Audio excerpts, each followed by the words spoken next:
Good afternoon. Oh my goodness. Good afternoon, everybody, and welcome back to the Blonde Cafe podcast. I'm your host, Brooke Villanueva, and I'm your 28-year-old millennial gal out here living my best life, and I'm here to help give you the tips, tricks, and tools to live your best life. And today we are talking all about how to gain more confidence and how to be confident in yourself and when you show up for other people. So this, of course, this can mean internal confidence, this can mean external confidence, this can be like a vanity metric if you make it one, or it can mean that you would genuinely believe in yourself and you want to go after your goals. So however you take this, take it with what you need in this day and take it with a grain of salt and run with it. But overall, I find that you gain confidence by keeping those little tiny promises to yourself every single day. For example, if you promise yourself you're going to wake up at 6 o'clock in the morning and you're going to go for a walk outside, wake up at 6 o'clock in the morning, go for a walk outside. Even if you don't wake up at 6 and you fall back asleep and you wake up at 6:15 or 6:20, maybe you still go for a walk, but it's not as long because, you got a little time frame going on.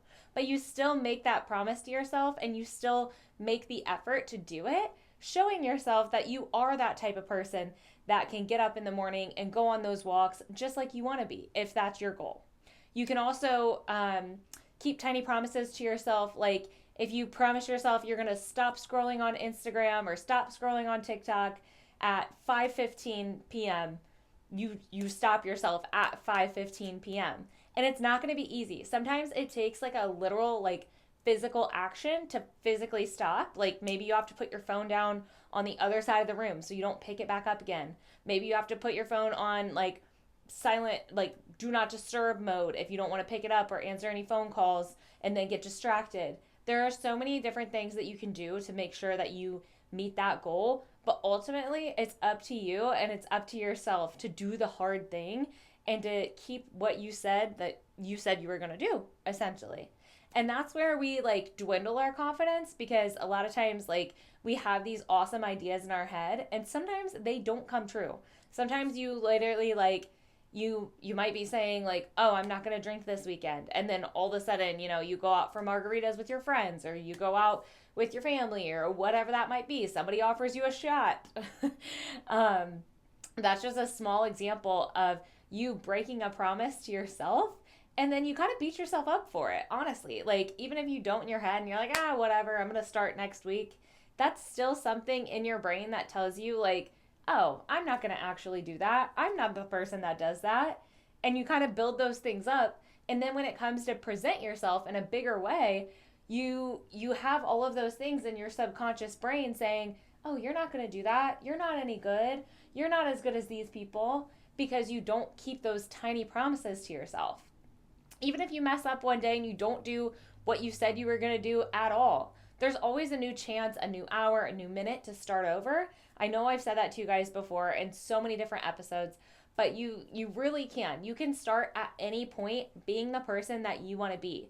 If you want to start eating healthier or eating more whole foods, but the donuts in the break room got you this week, that's okay. Even if you have 3 donuts for breakfast, you can still turn it around and have a healthy lunch or a healthy dinner. You can still make those changes and do it in tiny, tiny increments so you're more likely to keep up with it. If you try to make too many changes at once, I guarantee you will fall off the wagon, because your brain is not used to having so many different inputs and so many different things to remember, so many different things going on. It thinks you're in chaos mode. It thinks if you're really drastic with it, it might think that you're in fight or flight mode. And it'll shut down. It'll start to be nope, nope, nope, go back to your safety zone. Versus if you kind of trick it a little bit and you kind of just nudge it in the right direction, you eventually will become that person that you want to be, or you will reach that goal that you want to have. And believe it or not, this also can apply to money too. If you're used to having a set number in your bank account, you will subconsciously spend money so that you get back down to that subconscious comfort level. I guarantee you this. If you have not read You Are a Badass with Money by Jen Sincero. You have to read it because that's also part of where I learned that. Same thing with Deeper Than Money. I know I've talked about it before. There is a book called Deeper Than Money by Chloe Elise, and she talks about it as well. Like, you have like an internal thermostat where if you try to make too many changes at once, you will go on overdrive and you're just going to reset back to where you were before. That goes with eating, that goes with like working out, that goes with, it can go with like career things. Like if you say you're going to get all of these 40 billion things done in a day and all of a sudden it's like noon and you're burnt the hell out, I wonder why. You know, it's because you're trying to go too hard, too fast, and you're shocking yourself into oblivion. Even if you keep up with it the first couple of days, if it's not a sustainable change, your body and your brain are not going to do it. It's going to find little tiny ways to distract yourself. And your job is to catch it in the moment. And you're probably not going to catch it the first few times, to be completely honest with you. But your job is to catch it in the moment and course correct, and move into the direction that you want to go. And so there's a different perspective on it as well when it comes to having confidence. If it's like a physical trait, if it's something like you're like, oh my gosh, I really don't like my nose or something. It might be something so small that somebody else might not even like mention, or maybe you did get teased about it as a kid, or maybe, you know, you do put yourself online and you get teased about it, or even a friend says something jokingly about it at the bar one night.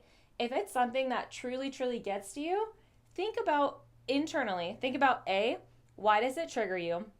If it's something like as an adult that somebody said, maybe it triggers back to being bullied in school, or maybe it triggers back to, I don't know, your older brother or sister teasing you, or maybe, you know, your great aunt saying, oh, you put on a little weight, you know, and then it triggers in your brain when you're an adult and you're like, okay, wait, what? Think down to yourself and really, really, really ask yourself why this bothers you, and think about what you can do to change it if it truly is something that you want to change. If it's something physical that you're born with that you might not be able to change, think about how you can embrace it. And really, like, honestly, it does help to look up videos online of people with that similar trait, or look up people with, you know, similar traits that might not be a fan of what they were before, but then they taught themselves to love that part about themselves. There are so many inspirational videos online. I've seen them from everything from psoriasis to different kind of conditions, if you're embarrassed about it. And I'm not even telling you, like, by all means, please embrace every single ounce of yourself. I'm just giving examples that are flying off the top of my head. So please do not think that this is something that you should be embarrassed about. I'm literally just speaking off the cuff here. But if it is something that you are nervous about, or that you may want to change and that you physically can change, and you genuinely want to do that because it's going to help you, then do it. This is a hot take. This is a hot take, guys. But I don't criticize people that get Botox, that get fillers, that get, I don't know, the BBLs or whatever. I don't criticize those people, because if that's what makes them feel good, that's their prerogative. You know, I don't know the science behind it all. I'm not the one to say, like, that's good or bad for you. I'm not the one to, you know, own it and die on that hill. But if that's truly what makes them feel good, then by all means, go ahead. Do it. Do what makes you feel better. But I really, really challenge you to ask yourself beforehand if that's really something that you want to do, or if it's something that you can embrace yourself and learn to love. And it's not going to be easy. You might have to literally, physically write it down on a piece of paper. I love my ears, or I love my belly button, or whatever you are insecure about. You might have to physically write it down on a piece of paper, or write it in the mirror, so that when you look at the mirror, it is literally physically written on there. Whether you do it with an expo marker or you do it with a Post-it note, you can tell your brain to start loving these things about yourself. And believe it or not, you will start to believe it. The more you write it down, the more you say it out loud, the more you put it in front of you, even if you don't believe it at first, you will trick yourself into believing it. That's how your brain works. It absorbs the information and it takes it as truth. So I challenge you to do that if it's truly something that you want to love about yourself and you're just not there yet. Start small. Start with writing it in your notes app on your phone. Start with writing it on a piece of paper, on a sticky note. Just whenever you feel confident about it or whenever you feel insecure about it, flip the script and say, nope, I am confident about, I don't know, guys. I am confident about the fact that, I get my hair highlighted. Or I am confident about the fact that I love to use fake self bronzer in the wintertime because it genuinely just makes me feel good. It makes me feel like I've been out in the sun, even though it's quite literally just a tinted lotion that I put on my body. It makes me feel confident in my skin. And that's okay. Whatever you want to do to try to change it, that's okay. But love yourself first and know where that's coming from so you can then decide what you want to do moving forward. And that's just for the physical stuff. If it's something that, you have to give a presentation at work and you want to be more confident, that's where you can practice, and then get in your head that it's okay if you mess up. It is quite literally okay. It's not the end of the world. The worst case scenario, if you think down to the worst case scenario of, say you mess up this giant presentation, say it's in front of a lot of investors and you end up getting fired, okay? Maybe you have a family to provide for. Maybe you have a home that you just bought. Maybe you have a car that you just bought. There are so many stakes. Maybe you're taking care of a loved one and providing for them financially. And you're like, how the hell am I going to move on? That's where you have to believe that whatever journey is meant for you, something better will come. You were not meant to be in that job for a reason 1 minute longer. You were going to find something so spectacular, even better down the road, even if it's not the next step forward. Say you just take the first job on the docket because you really just need an income for a short period of time. That's okay. What if that leads you to one of your very best friends? Or what if, that leads you to a new career change or a new career path that makes you so happy and fulfilled, even more than you could ever want. And maybe it pays you even more so you can provide for your family even more. Maybe you now get to take that Disney vacation that you want to take your kids on. They're you have to believe that, because otherwise, what's the alternative? I challenge you quite literally to think, what is the alternative if you sit and you dwell on it and you think, oh, poor me, I should have never messed up on that presentation. Oh my gosh, now all of these 10 billion things are going to go wrong. What's going to come out of that? You're not preparing yourself for anything. You're not preparing, your brain for negativity. All you're doing is sitting in that feeling and you're dwelling in it, and you're preventing yourself from believing that you're meant for more. You're only holding yourself at that point to that standard of what that other person said that you are. And you're so much more than that. I am so here to tell you, you are so much more than anybody's perception of you. And I guarantee you that anybody in that presentation room, they could have messed up in the same exact way. And some of them might be sitting there thinking, I would never mess up like that. Oh my gosh, that was so embarrassing.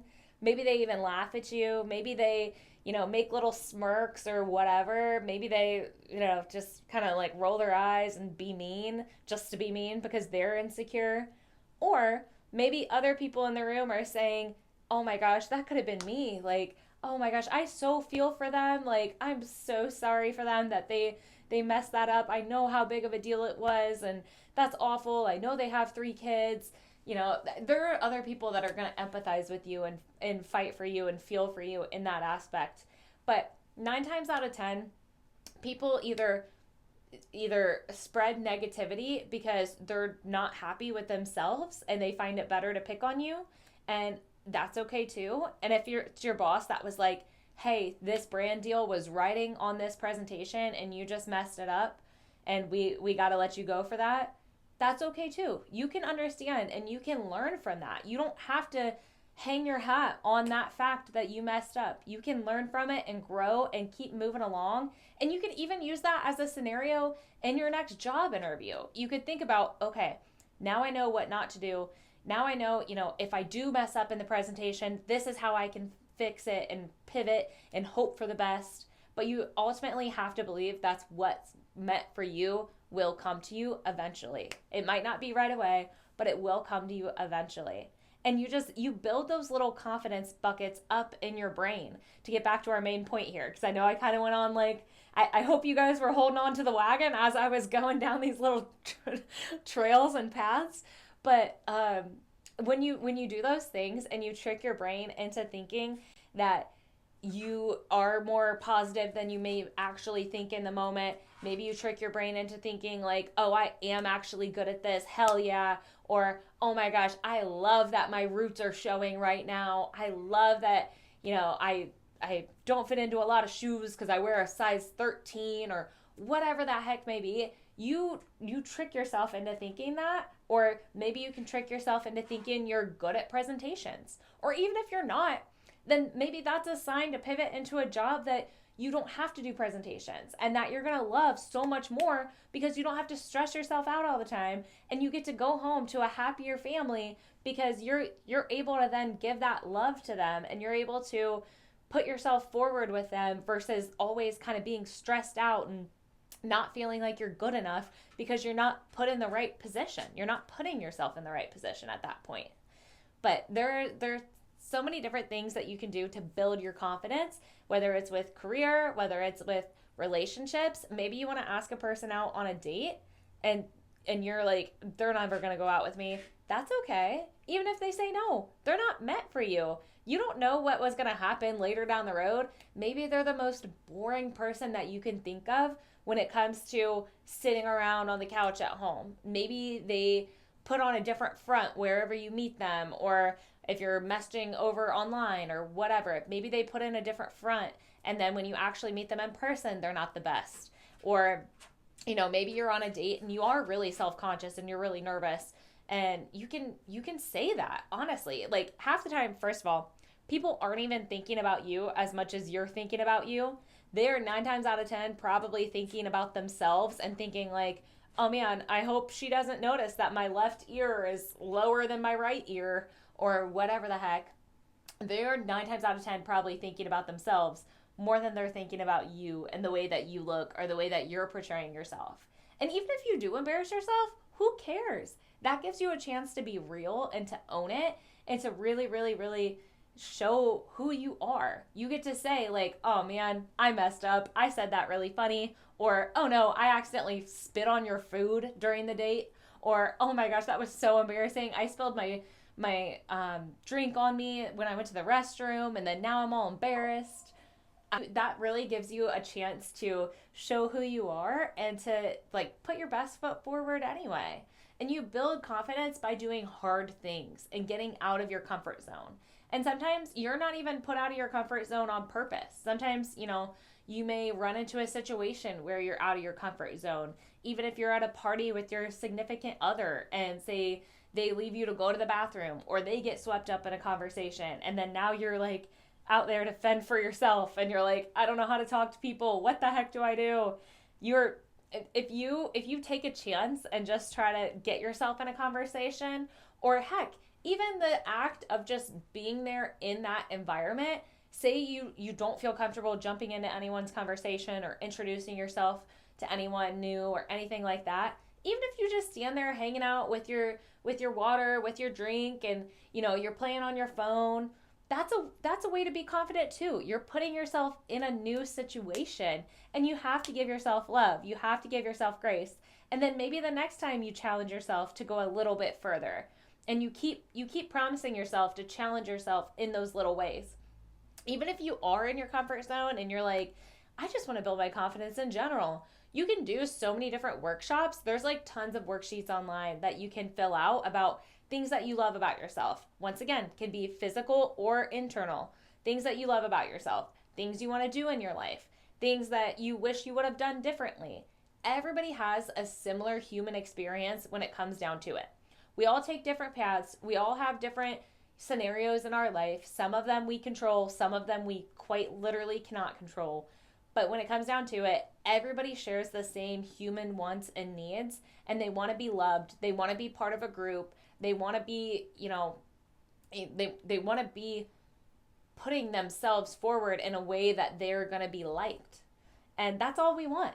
And so if you keep promising yourself that you will do those hard things that maybe you don't want to do in the moment. Don't let your emotions rule you. Don't let yourself stay down too long, even if you mess up, even if you don't go to the gym that one morning and you sleep in and whatever. Do it again. Do it tomorrow. Do it when you get home from work. Doing 5 squats is better than doing no squats. Doing, 10 bench presses, even though you have to leave early because you forgot about a meeting that you have to go to at work, is better than doing no bench presses.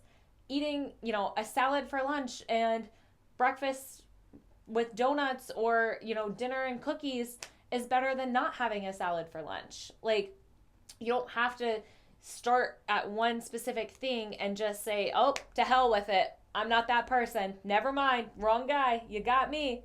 You don't have to do that. You can pivot. You can change. You can be your own person. And the more you do it, is the better it's going to get. I promise you that. I'm still not even the best at it, guys. Like, I'm not sitting here preaching to you as the all-confident expert.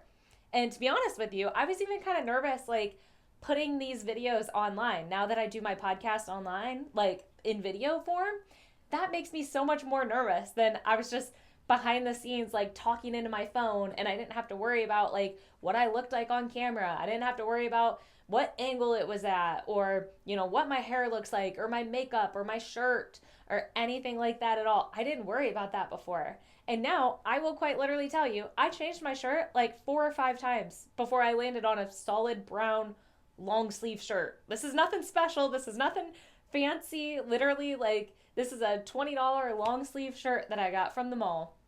And I found myself, like, as I was going to record this episode, I knew I was going to record it on being confident, and I chose a shirt that makes me feel more confident. I didn't choose something that I was really, really nervous about, and I was like, man, I hope I don't get mean comments on this.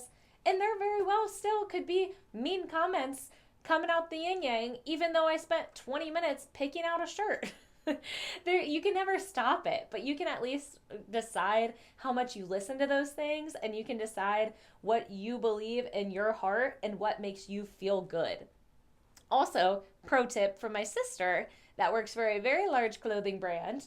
She mentioned that if you're putting together an outfit and you're wearing something that you are not confident about, pair it with something that you really are confident about. So, like, even if you're wearing, like, say you love the color orange, but you never wear the color orange because you're like, oh my gosh, nobody wears neon traffic cone orange, but you love that color and you get a shirt that color, wear it with your favorite tried and true pair of jeans. So that way you're not putting yourself in a situation where you're nervous about your shirt, you're nervous about your jeans, maybe you're nervous about your shoes, maybe your hair doesn't look the best that day.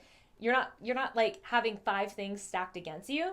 But if you're like, yeah, I know I rock it in these jeans, so let me pair it with this shirt that I'm, like, not quite maybe sure about. And then you can be confident at the very least about that thing that you know and that you love. So then hopefully you'll be confident about the shirt that you love too, or that you're going to love. And other people will surprise you. Like, sometimes on, like, my darkest days and I'm not feeling great, people are like, man, you look really great today. And I'm like, what? I don't know who you're speaking to because it's not me. But please, please, please take this with a grain of salt. I hope you guys get some tips out of this. I hope you guys are having a great week. Hope you're having a great month. Hope you're having a great freaking 2025. I can't believe we're already in March. I truly, truly don't know where the time has gone, but I'm so happy you guys are riding this ride with me, and I'll talk to you soon. Bye, guys.